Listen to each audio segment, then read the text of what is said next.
So we're here at Warnemont Park, Detective. This is where you first, I guess, met Sade Robinson. Correct. What is it like for you to be here right now? I don't know, it's better now, you know. It's despite having that first encounter here, now at least I know I've got some justice for her, so it's better. How often would you spend time here over the last 14 months? I probably a couple dozen times, I think. Yeah, a lot. I would come down here just walking the beach. You know, we're still missing her head, so my hope was that I would be the one to find it and not a civilian or a family member or something like that. I wouldn't want that on somebody else. And it was a good time for me to just quietly reflect on the case and try to think of things that I could do or look into even more, something like that. What was the most challenging part of this case?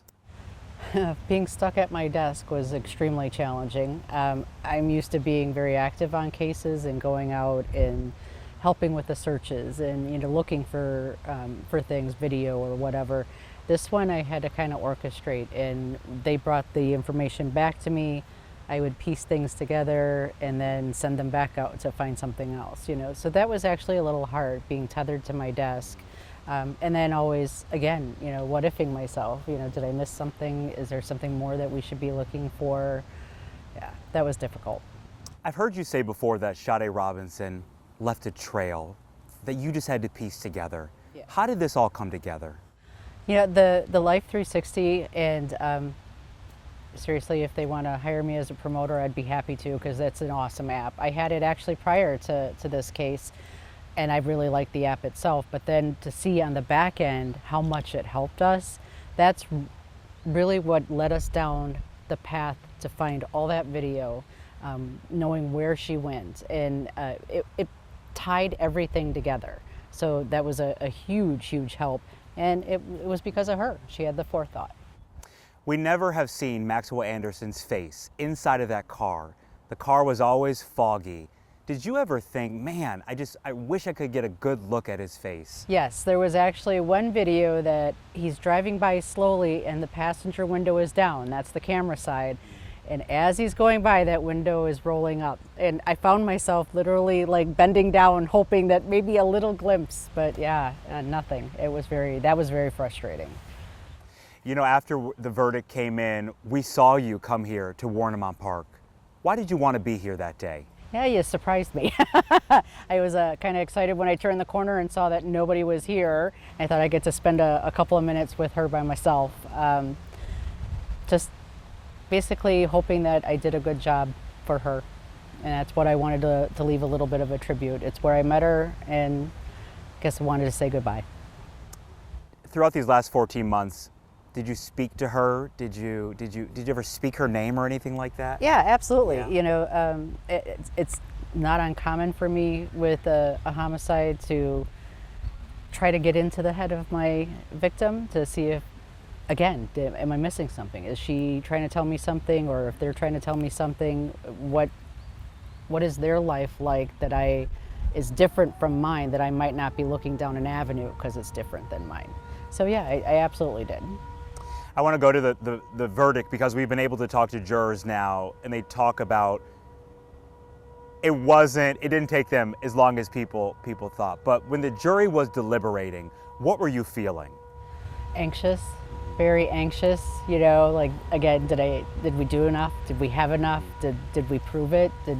I felt we did, you know, but then again, I've been living this case for over a year. So I knew all the answers to the questions, and I'm like, boy, did we answer all those for the jury too? You know, did we tell that whole story? So very anxious. Yeah. Did you ever have a thought that he would be found not guilty? No, I thought at the very least it would be the reckless homicide, but I knew in my gut that it was definitely first degree in my mind. Have you been able to interview Maxwell Anderson ever? No. If you could interview Maxwell Anderson, what would you ask him? Well, I definitely want to know where he put her head. At least would narrow down a search area for us. I have a lot of questions, motive, things like that. Those things that we don't necessarily need for a trial, but I just want to know. Sitting in that courtroom, I always wondered, where is that backpack? Do you have any idea where that backpack is? No idea. No idea. Same with the shoes. They were pretty distinct as well, and we never found those either.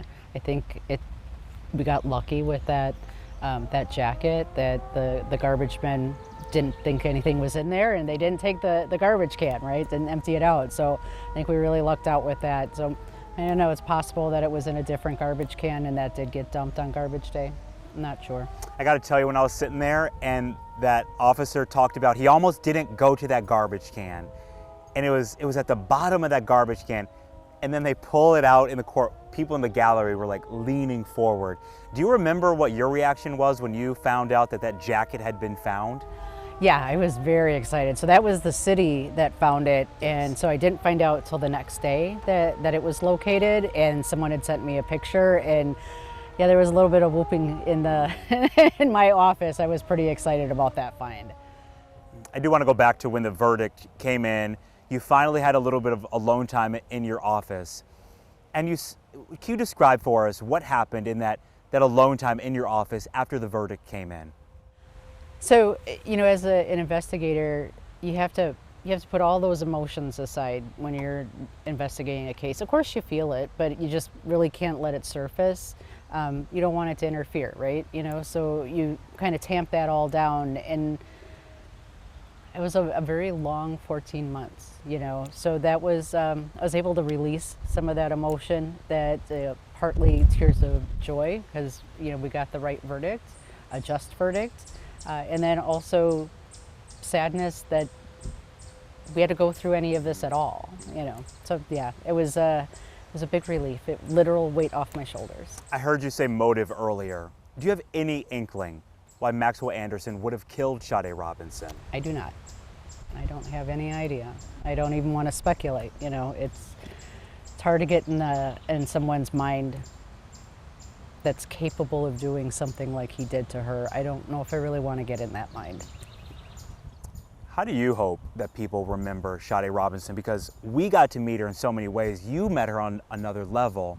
How do you hope people remember this young woman? You know, it's unfortunately, it's uncommon for us, or fortunately I should say, to have a victim that is truly an innocent victim. You know, she had so much going for her, and it pains me that her life was taken so soon, but I really hope that her family and her friends and the community really keep Sade's voice, the organization, going, and, you know, get involved in the task force for, you know, missing and murdered women of color. What happens next with this case? Now it's just waiting for sentencing. Like I was telling you before our chat, that I just finished putting together my case file and turned that in. So my role is now done. So where do you go from here? Just wait for the next case. Yeah. That's all I have. There's something I didn't ask you that you think is so key for people to know. You know, I'm not sure. It's still a little overwhelming. So I'm not sure. I'm not even sure what people want to know. Again, when you live on the inside of it, it's hard to figure out what people are interested in from the outside. And this was the longest time period you had ever spent with a case, all these years, do you think? Or, you know, I still have a homicide open from 2021, just because I'm stubborn and I refuse to close it. Yeah. You know,